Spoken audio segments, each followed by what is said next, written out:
Assalamualaikum warahmatullahi wabarakatuh. Waalaikumsalam warahmatullahi wabarakatuh. Waalaikumsalam warahmatullahi wabarakatuh. Sebelum pelajaran ini dimulai, Mbak Amel ini yang nggak masuk siapa ya? Saika, Bu. Oke, berarti yang absen hanya Sika ya. Oke. Iya, yang lainnya. Jadi di sini sebelum kita mau belajar tentang sapu busana, Ibu ingin menjelaskan. Jadi apa sih tujuan pembelajaran busana ini? Jadi untuk tujuan pembelajaran, setelah kalian belajar tentang sapu, Ibu harap kalian bisa mengetahui macam-macam sapu, perbedaan-perbedaan sapu, dan langkah-langkah membuatnya itu seperti apa.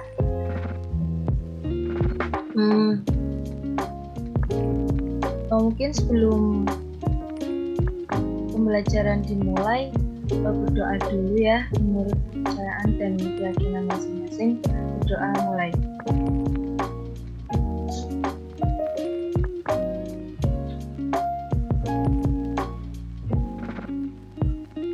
Oke, sekarang Ibu lanjut. Untuk pertemuan kali ini Ibu akan sedikit menjelaskan tentang sapu. Jadi apa sih itu sapu? Mungkin teman-teman juga udah pada tahu sapu itu sebuah bagian yang ada di dalam sebuah pakaian yang keberadaannya itu memberikan kemudahan bagi si pemakai atau hanya untuk hiasan saja.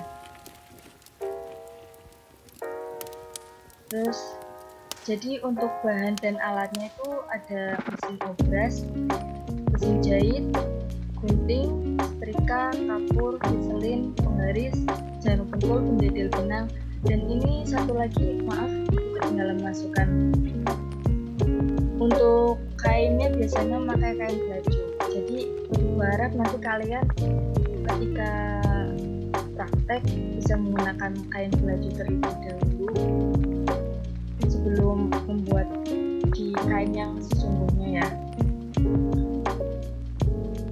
Coba cermati. Jadi dari kedua sapu ini tuh, yang pertama ini sapu yang memang tujuannya itu untuk menaruh barang atau menyimpan sesuatu, dan yang kedua ini ada sapu yang biasanya digunakan hanya untuk memanis saja. Bisa dipahami ya, Avinda?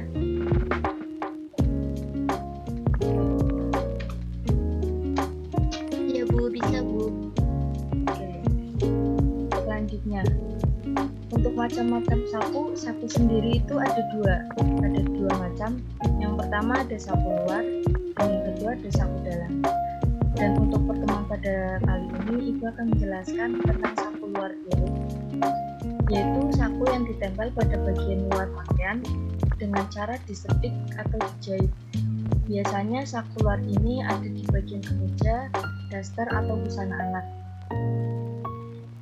Nah, ini dia contohnya. Jadi, yang pertama macam sapu luar itu ada sapu tempel. Biasanya itu bentuknya bervariasi, ada yang biasa, ada yang akordion, ada juga yang tertutup. Nah, untuk yang biasa itu mungkin bentuknya cuma persegi ataupun kotak aja ya, ada yang persegi 5, ada yang persegi 6, bahkan ada persegi 5 yang bentuknya itu divariasi seperti gambar yang ada di layar. Terus untuk sapu tempel yang variasi itu seperti pada gambar ini. Jadi ada lipet di bagian tengahnya, dan ketika kalian membuat ini biasanya dari pola sesungguhnya itu ditambah dengan lipit, ditambah dengan kampung yang nanti akan kalian tambahkan. Misal lipit ini kalian mau 2 cm, jadi nanti kalian bisa menambahkan 8 cm untuk menjadi lipitnya gitu ya. Nah, untuk yang sapu akordion ini sebenarnya sama.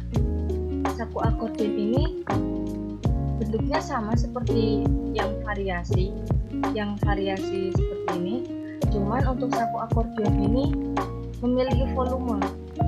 Jadi ada penambahan kain di bagian sisinya, sehingga ketika kalian membuat saku akordion ini biasanya ada ada kain tambahan yang dijahit di bagian sisi kanan, kiri, dan bawahnya. Terus ada juga di bagian atasnya ada klepnya. Mungkin teman-teman juga sering lihat di saku ini ya, saku celana pramuka itu biasanya menggunakan saku akordion. Nah, yang selanjutnya ini ada saku tempel yang tertutup. Bentuknya sama seperti saku tempel yang biasa, hanya saja ada penambahan klep di bagian atasnya.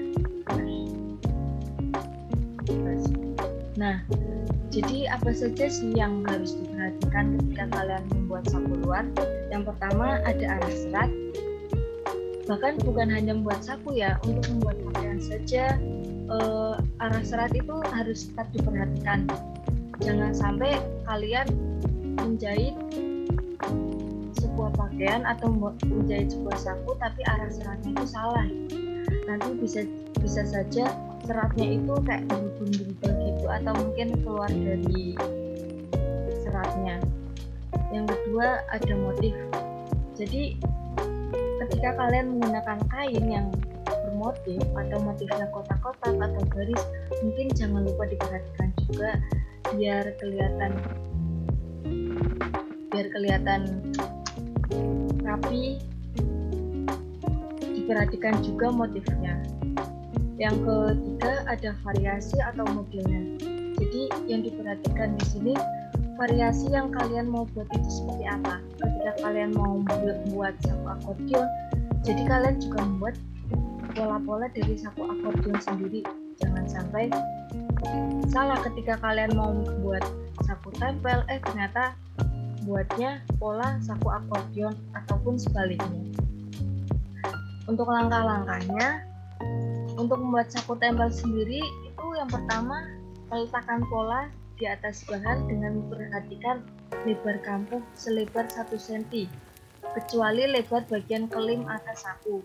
Nah, pada bagian saku tempel ini, nanti kalian bisa mempersiapkan dulu polanya yang ingin kalian buat itu bentuknya kotak atau segitiga atau segi 5 gitu ya.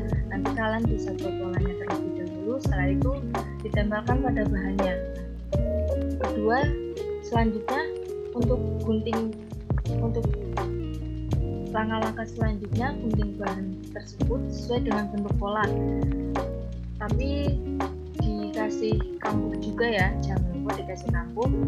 Terus lalu lipat kelim saku sesuai batas garis kelim, lalu press dengan setrika agar hasilnya itu agar rapi. Selanjutnya bentuk saku sesuai model dengan melipat kampuh saku ke arah bulu kain, lalu press dengan setrika, lalu lipat kelim saku. Setelah itu bentuk sesuai model dengan melipat kampuh saku ke arah bulu kain, lalu press dengan setrika. Jadi ibu anjurkan sebelum kalian jahit sakunya itu bisa disetrika dulu, biar nanti pas waktu dijahit itu bentuknya tidak melenceng dari modelnya atau dari pola yang sudah kalian buat. Setelah disetrika, lalu jahit tepi sekeliling bentuk saku hingga selesai kecuali di bagian atas.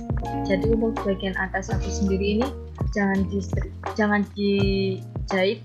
Jadi yang dijahit itu hanya bagian kiri, bawah, kanan saku ya. Untuk bagian atas tidak dijahit gitu. Kira-kira sudah paham belum ya?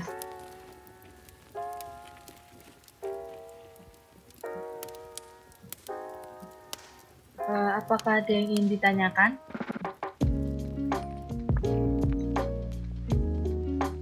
Izin bertanya, Bu. Ya, Vinda bagaimana? Ya, untuk macam-macam saku tadi ukurannya itu berapa ya, Bu? Apakah boleh bebas atau gimana nih, Bu? Terima kasih. Oke. Untuk saku tempel sendiri itu ukuran yang biasa dipakai itu 13x14. Sedangkan untuk saku akordion ini kan bentuknya agak besar ya. dan memiliki volume. Biasanya ukuran yang dipakai itu 15 kali 16. Kalau klepnya menyesuaikan bentuk sakunya. Seperti itu, Afinda. Sudah paham? Paham, Bu. Oke. Jadi itu ya kira-kira untuk pertemuan hari ini. Ibu terangkan sekali lagi untuk pengertian saku. Pengertian saku sendiri itu bagian yang biasanya ada pada pakaian. Fungsinya untuk memperindah atau sebagai mempermudah si pemakai untuk menyimpan atau meletakkan barang. Jadi untuk pertemuan selanjutnya, Ibu harap kalian sudah mempersiapkan alat-alat dan bahannya ya. Jadi alatnya ada mesin jahit, mesin obras, gunting, setrika, kapur, pensil, piselin, penggaris, jarum pentul, penggedel benang. Bisa dipersiapkan dari sekarang ya.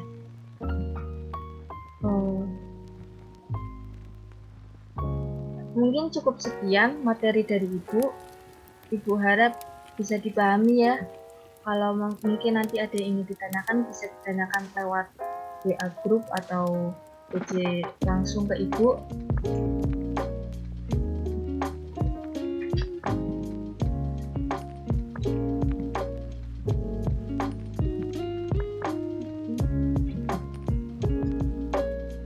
Cukup sekian dari Ibu. Mohon maaf apabila ada kesalahan.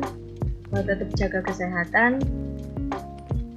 Jangan lupa jaga pola makan juga, karena mungkin saat ini pandemi masih ada ya. Oke. Assalamualaikum warahmatullahi wabarakatuh.